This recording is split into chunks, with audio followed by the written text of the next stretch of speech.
전쟁을 겪은 그 사람들은 그 후유증, 피해를 겪는 분들이 많이 있습니다.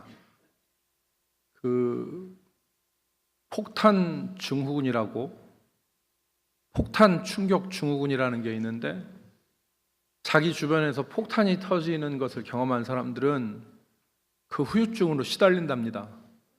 그래서 잠을 못 잔대요. 불면증에 시달리고, 그 다음에 대인기피증이 생기고, 심지어는 말을 못하는 실어증까지 온다고 합니다. 2차 세계대전 당시 전쟁에 참여해서 폭탄 충격 증후군에 빠진 한 퇴역 군인이 있었어요. 이 사람이 말을 하고 싶은데 말을 못합니다. 답답하게 지내고 고통받으면서 생활을 했는데, 어느 날 이분이 평상시처럼 예배에 갔습니다. 예배에 가서 예배에 참석하는데, 그날 읽었던 말씀이 시편 100편이었어요.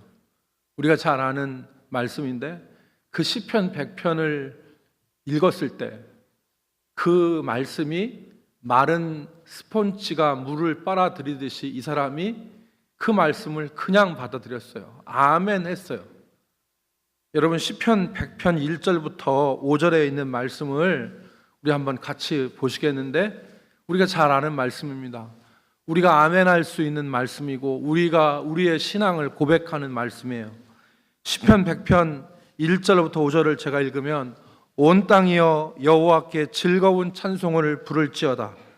기쁨으로 여호와를 섬기며 노래하면서 그 앞에 나아갈지어다. 여호와가 우리 하나님이신 줄을 너희는 알지어다. 그는 우리를 지으신 이요 우리는 그의 것이니 그의 백성이요 그의 기르시는 양이로다. 감사함으로 그 문에 들어가며 찬송함으로 그의 궁정에 들어가서 그에게 감사하며 그의 이름을 송축할지어다. 여호와는 선하시니 그의 인자하심이 영원하고 그의 성실하심이 대대에 이르리로다. 아멘. 이 말씀, 여호와는 우리를 지으시니요 우리는 그의 백성이고 우리는 그의 기르시는 양이고, 감사함으로 그 문에 들어가며 찬송함으로 그의 궁정에 들어가서 그에게 감사하며 그의 이름을 송축할지어다. 이게 이 양반 마음속에 확 온 거예요. 그 받은 은혜로 이 사람이 자기가 실어증에 걸렸다는 걸 잃어버리고 찬양할 때 자기의 마음으로 찬양했는데 입술이 터졌어요. 그래서 주변에 있는 사람들이 이 사람이 실어증 걸린 사람인데 찬양을 하니까 박수를 치고 하나님 앞에 감사했다는 이야기가 있습니다. 여러분, 찬양은 위대한 것이죠. 능력 있는 것입니다. 오늘 우리가 읽은 시편은 시편의 제일 마지막입니다. 시편이 1편부터 150편까지 있고, 그 150편이 1권부터 5권까지 나누어져 있는데, 제일 마지막을 장식하는 것이 시편 150편입니다. 오늘 우리가 읽은 시편 150편은 처음에 할렐루야로 시작해요. 그래서 맨 마지막에도 할렐루야로 끝납니다. 그리고 1절에서부터 5절까지 그냥 보면 우리가 그냥 넘어갈 수 있지만, 자세히 보면 1절부터 5절까지 각 절마다 찬양하라는 말이 2번씩 나와요. 찬양하라는 말이. 그러니까 1절 보세요. 할렐루야, 그의 성소에서 하나님을 찬양하며 그의 권능의 궁창에서 찬양할지어다. 2절을 보면 그의 능하신 행동을 찬양하며 그의 지극히 위대하심을 따라 찬양할지어다. 5절까지 찬양할지어다가 계속 나와요. 여러분, 오늘 말씀의 제목을 그래서 할렐루야 그리고 할렐루야로 정했어요. 이 시편은 여호와를 찬양하라고 하는 말로 시작해서 여호와를 찬양하라고 하는 할렐루야라는 말로 마치는 시예요.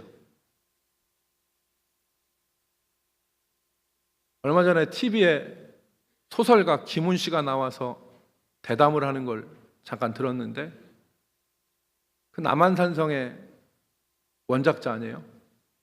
그 김훈 씨가 나와서 하는 말이, 자기가 남한산성의 첫 문장, 칼의 노래의 첫 문장을 어떻게 써야 될지를 고심을 했대요. 작가들은요, 위대한 작가들은 첫 문장을 어떻게 시작할지를 공을 많이 들여요. 마지막 문장을 어떻게 끝낼지 공을 많이 들여요. 여러분, 성경이 어떻게 시작합니까? 성경이 태초에 하나님이 천지를 창조하시니라. 마지막 요한계시록 21장 끝에 말은 이 은혜가 모든 주의 은혜를 바라는 자들에게 있을지어다 아멘으로 끝나요. 그러니까 성경은 창조에 대한 고백으로 시작해서 순종의 아멘으로 끝나는 책이에요. 시편 150편은 어떻게 시작합니까? 복 있는 사람은 복 있는 사람은 악인의 꾀를 쫓지 아니하고 죄인의 길에 서지 아니하며 복 있는 사람으로 끝나서 찬양하는 사람으로 끝나는 것이 시편이에요. 그러니까 이 시편 안에는 1000년 동안 이스라엘의 모든 그 믿음이 여기 담겨 있는데, 그래서 성경의 다른 책들은 하나님의 관점에서 우리에게 말씀하시는 것이지만 이 시편의 150편은 우리의 인간의 측면에서 하나님 앞에 간구한 것들이 이 시편 아니에요. 그러니까 여기에 시편에 보면 하나님을 신뢰하는 사람들의 눈물과 탄식과 절규와 통곡이 다 들어있어요. 그런데 이 눈물과 절규와 통곡 그리고 하나님에 대한 간구, 이런 것들이 다 뭘로 녹아 들어가 있냐면 이 찬양으로 녹아 들어가 있는 거예요. 그래서 오늘 우리가 읽은 이 시편, 찬양은 시편의 결론이다. 찬양이 시편의 결론이다. 눈물 있는 자, 고통받는 자, 외로운 자, 잠 못 이루는 자, 모든 자들의 이 결론이 하나님을 찬양하는 것. 그래서 오늘 우리가 읽은 말씀에서 시편 기자는 우리에게 찬양하라고 그러는데, 오늘 우리는 찬양이 무엇인가에 대해서 같이 생각해 보도록 하겠습니다. 첫 번째, 찬양은 자신의 전 존재를 다해 투쟁으로 드리는 신앙 고백이다. 저는 이렇게 정의합니다. 찬양은 자신의 전 존재를 다해서 투쟁으로 하나님께 드리는 신앙 고백이다. 말이 굉장히 어렵죠. 찬양이 자신의 전 존재를 다해서 투쟁하듯이 하나님 앞에 드리는 신앙 고백이다. 찬양은 단순한 노래가 아닙니다. 찬양은 자신의 즐거움을 위해서 부르는 노래가 아니에요. 유행가처럼 자신의 즐거움을 부르는 노래가 아니고 사람을 높이거나 칭송하기 위해서 부르는 노래가 아니에요. 찬양은 하나님께 드리는 것이고 하나님의 은혜에 대한 우리의 응답이 바로 찬양입니다. 여러분, 그러니까 찬양은 응답이에요. 작년 얼마 전에 응답하라는 말이 우리나라에 싹 돌았지 않습니까? 응답해야죠. 무엇이 있으면 거기에 응답하는 사람이 살아있는 사람 아니에요? 가기는 하는데 응답이 없으면 그 다음부터는 재미없어서 안 해요. 갈 때 응답이 있어야 되는 거예요. 찬양은 하나님의 응답, 하나님의 은혜에 대한 우리의 응답인 것입니다. 여러분, 시편 19편에 보면, 시편 19편 유명하죠? 시편 19편에 보면 이 자연 세계가 하나님의 영광을 선포하고 있다는 걸 나타내요. 시편 19편 1절이 어떻게 쓰여 있냐면 이렇게 쓰여 있습니다.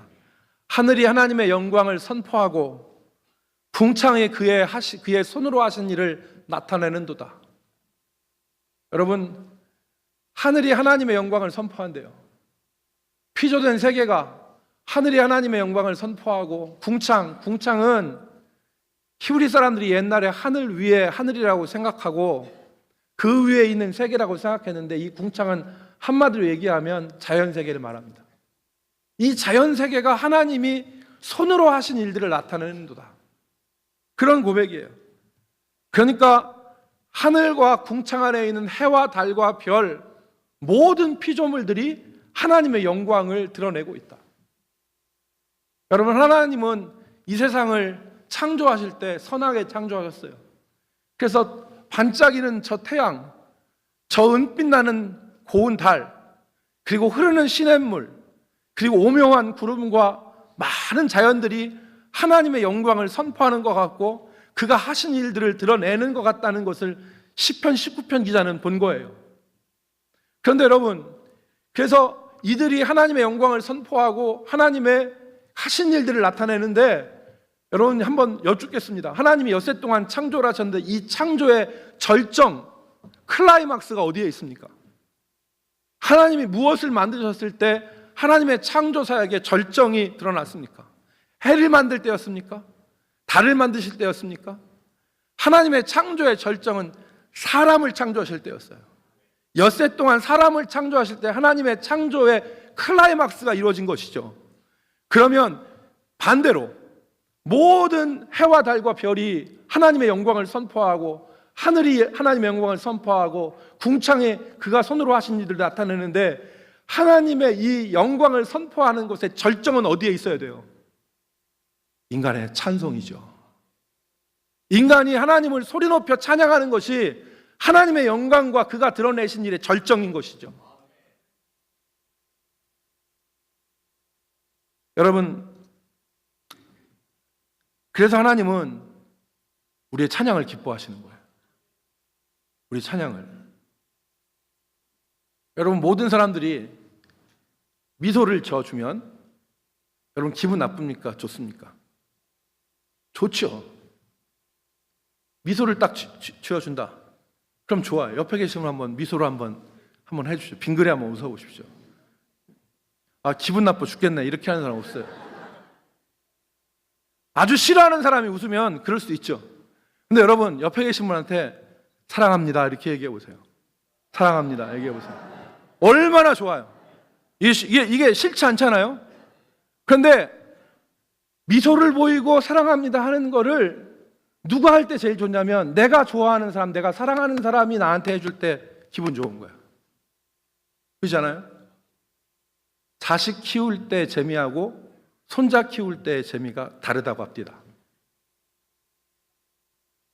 근데 여러분, 손자가 와서 할아버지, 할머니 하고서 배시시 웃으면서 사랑한다고 해보세요. 깨물어도 좋고 눈에 넣어도 좋아. 그렇잖아요? 근데 하나님이 자연 만물도 사랑하시는데, 하나님이 하나님의 형상을 따라 지으신 우리가 하나님을 진짜로 찬양하면 하나님이 얼마나 기뻐하시겠냐는 거예요. 그래서 여러분, 오늘 이 시편 기자는 찬양하라고 하는 말을 반복하고, 중요한 것은 우리가 찬양할 때 단순하게 그냥 찬양하거나 영혼이 없는 찬양을 하거나 그리고 가치 없이 찬양하지 말고 전 존재를 다해서 찬양하라는 거예요. 전 존재를. 여러분, 만약에 누가 여러분한테 뭘 해줘요. 해준다고 합시다. 그런데 최선을 다해서 해주고 정성을 들여서 해주는 게 좋아요? 아니면 하는 둥 마는 둥 대충 그냥 형식적으로 해주는 게 좋습니까? 무슨 말인지 모르시죠? 예를 들어서 이런 거예요. 생일이 내일이에요. 내 생일이 내일이야. 그런데 생일이 내일인데 아내가 뭐라고 하냐, 여보 내일 당신 생일이네, 축하해, 내가 내일 생일상 차려줄게 얘기했어요. 그리고 아침이 됐어. 그래서 생일상을 아내가 차려줬는데 미역국도 없어. 근데 미역국이 제 아내가 그랬다는 게 아니라 오해하지 말고, 미역국도 없어. 그런데 미역국이 있다고 하는데 고기도 한 점 안 들어갔어. 그런 미역국을 주고 상을 보니까 신경 안 쓴 티가 줄줄 나. 그럼 여러분, 그때 기분 좋아요, 안 좋아요? 기분 좋아요, 안 좋아요? 조효수 선생님 기분 좋아요, 안 좋아요? 안 좋아요? 뭐가 안 좋아? 그냥 감사함으로 받아야 돼. 지금 시대가 어느 때인데 상 차려준 것만 해도 고맙지. 감사함으로 받아야 돼요.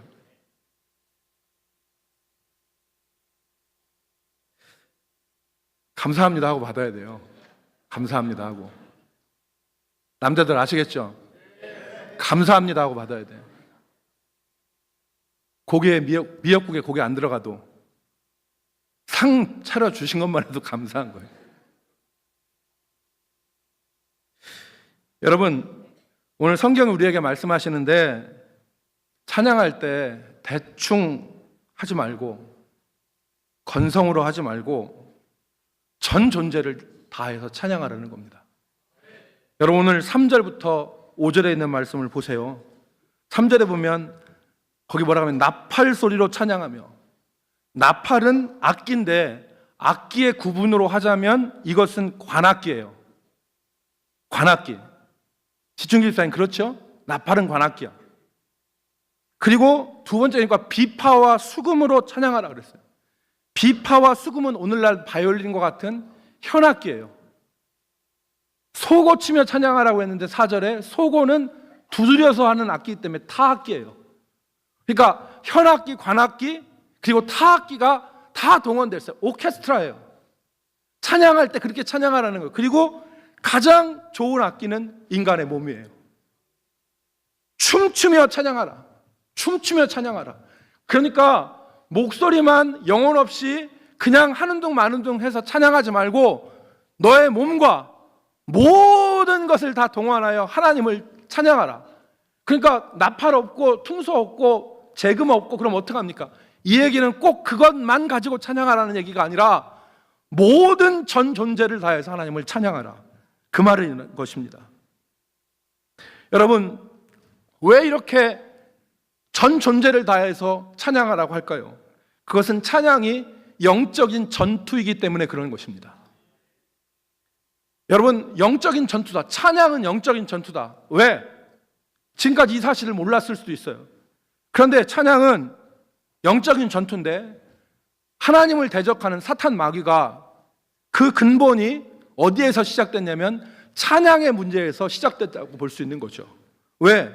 마귀는 하나님께 돌려지는 영광과 찬양에 동의하지 않은 존재예요. 하나님께 영광 가야 되고 하나님을 찬양해야 되는데 그것을 배척하고 자신이 영광을 받고 자기가 섬김을 받는 존재가 사탄 마귀 아닙니까? 한마디로 사탄 마귀는 하나님께 드리는 찬양, 영광에 대한 반역자들인 것이죠. 오늘 이 사탄과 마귀는 오늘날도 역사합니다. 그래서 성도들이 찬양하지 못하도록 만드는 거예요. 그런데 하나님의 뜻은 분명해요. 하나님의 뜻은, 여러분 이사야 43장 21절 말씀을 보시면, 이사야 43장 21절, 여러분 앞에 나와 있는데 이 백성은 같이 읽읍시다. 시작. 이 백성은 내가 나를 위하여 지었나니 나를 찬송하게 하려 함이니라. 아멘. 하나님이 이 백성은 나를 위하여 지었나니 나를 찬송하게 하려 함이라. 우리는 찬양할 존재들이에요. 마땅히 하나님께 찬양 돌려야 돼요. 그런데 그것을 동의하지 않았어요. 원수 마귀는 하나님께 찬양하는 걸 동의하지 않아요. 그런데 하나님은 이사야 42장 8절에 보면 분명하게 답하세요. 이사야 42장 8절 같이 읽습니다. 나는 시작. 나는 여호와니 이는 내 이름이라. 나는 내 영광을 다른 자에게, 내 찬송을 우상에게 주지 아니하리라. 아멘. 하나님은 내 영광을 다른 자에게, 내 찬송을 우상에게 주지 아니하리라. 하나님의 선언이죠. 그러므로 찬양은 영적 투쟁입니다. 단지 기분 좋아서 불러서 기분 좋은 노래를 부르는 것이 아니라 하나님께 찬양하는 백성이냐 아니면 그렇지 않은 반대편에 서는 백성이냐를 갈라놓는 갈림길이 찬양이에요. 여기서 영적인 갈림길이 시작되고 여기에서 영적 승패가 좌우되는 것입니다. 그러므로 우리는 찬양할 때 하나님에 대한 응답으로, 하나님의 응답으로, 그리고 우리에 대한 믿음의 고백으로 찬양이 영적인 전투라고 하는 것을 깨닫고 정신을 차리고 마음을 다해서 찬양해야 됩니다. 그것이 하나님에 대한 합당한 찬양이에요. 합당한 찬양. 두 번째는, 그래서 제가 정리했습니다. 찬양은 자신의 전 존재를 다해서 투쟁으로 드리는 신앙 고백이다. 여러분 동의하시면 아멘 합시다. 찬양은 자신의 전 존재를 다해서 투쟁으로, 이걸 가로막는 마귀 사탄의 역사가 있기 때문에 투쟁하는 마음으로 하나님 앞에 투쟁으로 드리는 신앙 고백이 찬양이다. 이게 우리의 찬양할 때의 모습이어야 돼요. 두 번째, 찬양하지 않는 분들의 문제입니다. 성도 가운데 찬양하지 않는 분들이 있습니다. 다양한 이유에서라고 생각합니다. 첫 번째 이유는 몰라서 못하는 분들이 있어요. 교회 나온 지 얼마 안 돼서 익숙하지 않아서 찬양을 못하는 거예요. 이런 분들은 열심히 찬양을 배워야 돼요. 처음에 들은 그 찬양, 교회에서 하는 찬양을 내가 모르는 찬양인데 한다 그러면 나 모르네 하고서 가만히 있는 게 아니라 그 찬양을 머릿속에 담아야 돼요. 기억해야 돼요. 그리고 집에 가서 그 찬양을 펴보고서 그 기억한 걸로 불러봐야 돼요. 그리고 그렇게 익혀서 다음번에 그 찬송이 나올 때는 같이 부를 수 있도록 만들어야 돼요. 그게 모르는 사람이 배우는 거예요. 요즘에는 인터넷이 발달해서 인터넷에서 그 가사를 치면 그 찬양을 들을 수 있어요. 얼마나 좋은 거예요. 저는 고등학교 다닐 때 그 음악 시간에 초등학교 때부터 열심히 안 해서 고등학교가 됐어도 높은 음자리표가 뭔지 낮은 음자리표가 뭔지 이 도돌이표가 뭔지 베이스가 뭔지 테너가 뭔지 알토가 뭔지 전혀 몰랐어요. 근데 교회 나오니까 찬양이 너무 좋은 거예요. 그래서 찬양할 때 악보는 못 보지만 정신을 아주 차려서 찬양 처음서부터 끝까지 그 멜로디를 머릿속에 그냥 다 담았어요. 그 집에 가서 다시 보고 연습하고, 그때는 없으니까, 인터넷이 없으니까 열심히 배워야 돼요. 열심히. 그래서 조속히 예배하는 시간에 함께 한 목소리로 찬양할 수 있도록 해야 됩니다. 둘째는 신앙 양심 때문에 찬양하지 않는 분들이 있습니다. 어떤 분들은 요즘 나오는 복음성가나 CCM, 컨템퍼리 크리스찬 뮤직이라고 하는 이 CCM, 새로운 장르의 음악은 하나님의 영광을 나타내지 않는 불순한 것이기 때문에 나는 저 찬송은 못하겠다, 이렇게 생각해서 안 하시는 분들이 있어요. 신앙의 양심은 우리의 믿음에 있어서 중요한 요소입니다. 여러분, 신앙 양심이 중요한 거죠. 그래서 우리 대한예수교 장로의 헌법, 교회를 그 지탱해 나가는 질서라고 얘기하는 정치 부분에서 원리가 1장에 나옵니다. 어떤 원리로 우리 교회는 운영되어야 되는가? 8개, 8대 원리가 나오는데 그 8대 원리 중에 제1조가 양심의 자유예요. 아무리 교회가 결의했다 하더라도 신사참배처럼 내 신앙 양심상 도저히 못 따르겠다고 생각되면 그 양심을 따라 행동하는 것입니다. 그게 양심의 자유예요. 우리 모두에게는 그런 자유가 있어요. 어떠한 결의나 무엇이 억압한다고 해서 내 양심을 버리고, 신앙 양심을 버리고 같이 따라가지 않을 수 있는 자유가 우리에게 있어요. 그런데 요즘처럼 내가 복음이 판치는, 성경에 말씀하는 것이 아니라 내가 생각하는 게 절대 기준이라고 하는 내가 복음이 판치는 이런 세상에 모두 다 양심의 자유를 외치고 자기 마음대로 신앙생활을 한다면 교회는 뒤죽박죽이 될 수밖에 없겠죠. 그래서 우리 정치원리 제4조에 보면 이것을 보완하는 균등한 원리가 나옵니다.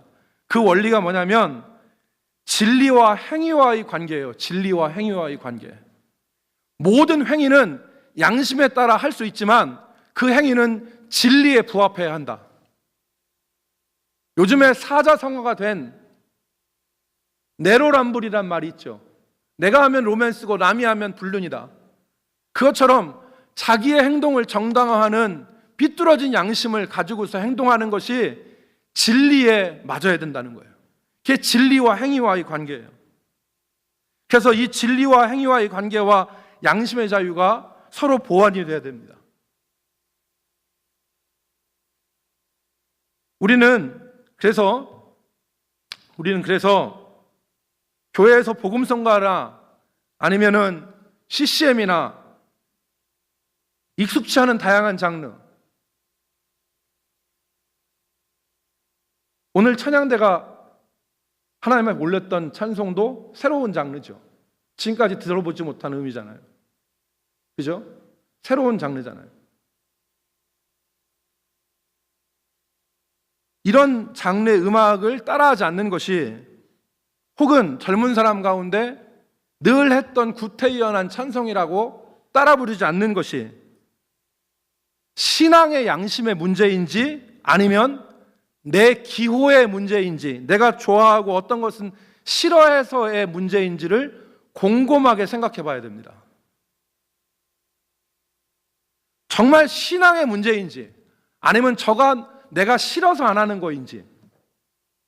만약에 기호의 문제라면 내가 익숙하지 않아도, 내가 좋아하지 않는 장르의 노래라 하더라도, 찬양이라 하더라도 우리는 함께 찬양해야 됩니다.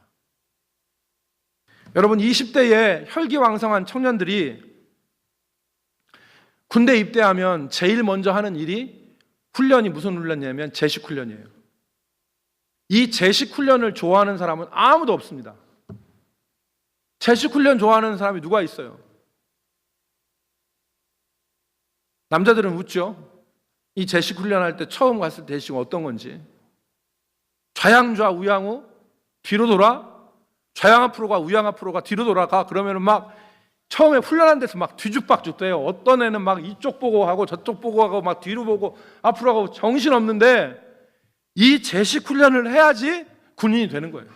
일사불란한 군인이 되는 거예요. 좋아서 하는 게 아니에요. 군인이 돼야 되기 때문에 하는 거예요. 찬양도 진짜 저것이 정말 하나님의 영광을 드러내지 않는 악한 것이라면 양심의 자유일 수 있어요. 그러나 내가 익숙하지 않는 장르, 만약에 젊은이들이 트로트를 안 좋아하는데 트로트 찬양이 있다고 생각해요. 만약에 그것이 하나님을 찬양한다고 한다면 우리는 기호의 문제를 버려야 돼요. 오늘 나이 드신 성도들이, 젊은 사람들이 하는 찬양이 나한테 안 맞아. 그래도 그것이 기호의 문제라면 우리는 생각을 해야 됩니다. 이런 문제를 해결하기 위해서 지난번에 우리 당회에서 저와 장로님들이 머리를 맞대고 고민을 했습니다.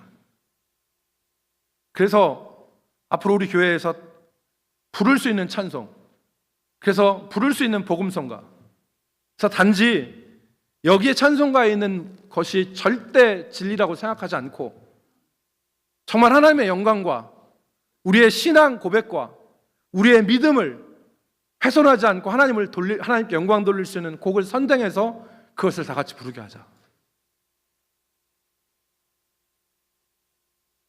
주를 찬양하는 시간에 모든 성도들이 흩어지지 말고 하나 되어서 하나님 앞에 영광을 같이 돌릴 수 있기를 주의 이름으로 축복합니다. 주의 이름으로 축복합니다. 세 번째는 찬양은 그 삶으로 드리는 것입니다. 찬양은 그 삶으로.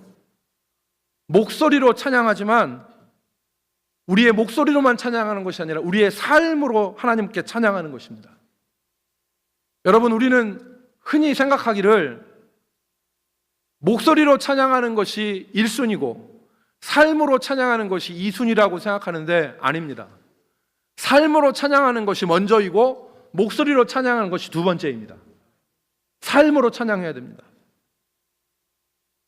오늘 1절의 말씀에 보면 거기 그렇게 나와 있죠. 할렐루야, 그의 성소에서 하나님을 찬양하며 그의 권능의 궁창에서 그를 찬양할지어다. 아까 말씀드린 대로 성소는 예배당이고 궁창은 자연세계입니다. 그러니까 예배당에서도 찬양해야 되고 저 자연세계로 나가서 하는 그 삶에서도 우리가 찬양을 해야 된다는 거죠.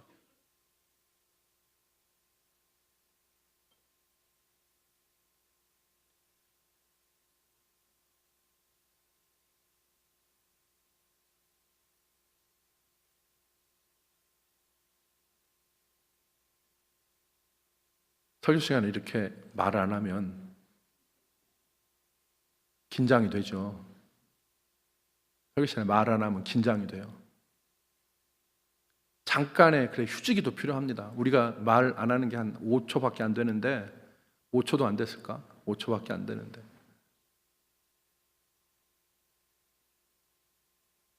여러분, 오늘 우리가 찬양할 때 삶으로 찬양하는 것은 하나님이 우리에게 베푸신 은혜에 대한 응답으로 우리 삶을 드리는 것입니다.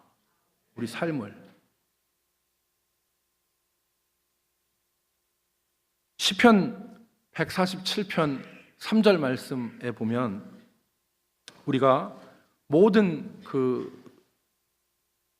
시편이 하나님이 행하신 전능하신 행동과 그의 위대하심을 찬양하는데 시편 147편 3절 여러분 말씀을 한번 보시기 바랍니다. 여기 보면 하나님이 상심한 자들을 고치시며 그들의 상처를 싸매시는도다. 그러니까 우리의 삶에서 이걸 경험한 사람은 그 삶의 현장에서 찬양하지 않을 수 없어요. 하나님이 상심한 자를 고치시고 그 상처를 싸매시는 하나님의 이 은혜를 경험한 사람은 찬양하지 않을 수 없죠. 그 삶에서. 어떻게 예배당에서만 찬양합니까?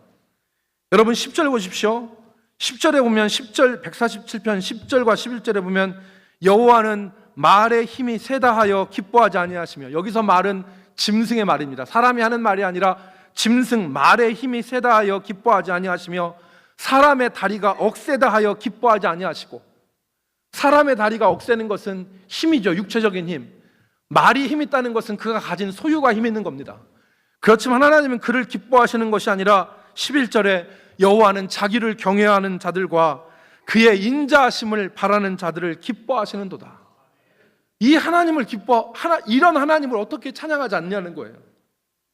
140편 13절과 14절 보십시다. 그가 내 문빗장을 견고히 하시고 내 가운데 있는 너의 자녀들에게 복을 주셨으며 내 경내를 평안하게 하시고 아름다운 밀로 너를 배불리시며 그랬어요. 하나님이 우리의 삶의 문빗장을 견고하게 하시고 우리 가운데 있는 자녀들에게 복을 주시고 내 경내를 평안하게 하시고 아름다운 밀로 배불리시는 이 하나님을 우리 삶에서 어떻게 찬양 안 할 수가 있냐는 거예요. 그러니까 우리가 눈을 뜨면 찬양해야 됩니다. 눈을 뜨면 우리의 삶으로 하나님 앞에. 마지막으로 찬양은 축복의 통로입니다. 시편에서 아까 시작에서 시편은 복 있는 사람으로 시작하여 찬양하는 사람으로 끝난다고 하였습니다. 그래서 시편 150편에 있는 모든 이 탄식과 절망과 눈물과 통곡이 찬양으로 승화되어졌어요. 찬양으로. 그래서 그 삶이 하나님을 찬양하는 할렐루야에서 그 삶이 하나님을 찬양하는 할렐루야로 맞춰지는 삶을 소망하고 있는 거예요. 그럴 때 하나님의 역사가 그 삶의 중심 가운데 나타나는 것입니다. 여러분, 시작에 폭탄 충격 증후군을 앓고 있어서 말하지 못했던 퇴역 군인이 찬송할 때 그 혀가 풀려서 찬양하고 승리하는 역사를 우리가 봤습니다. 성경에는 찬송함으로 승리하는 역사가 둘이 나옵니다. 하나가 여호사밧 임금이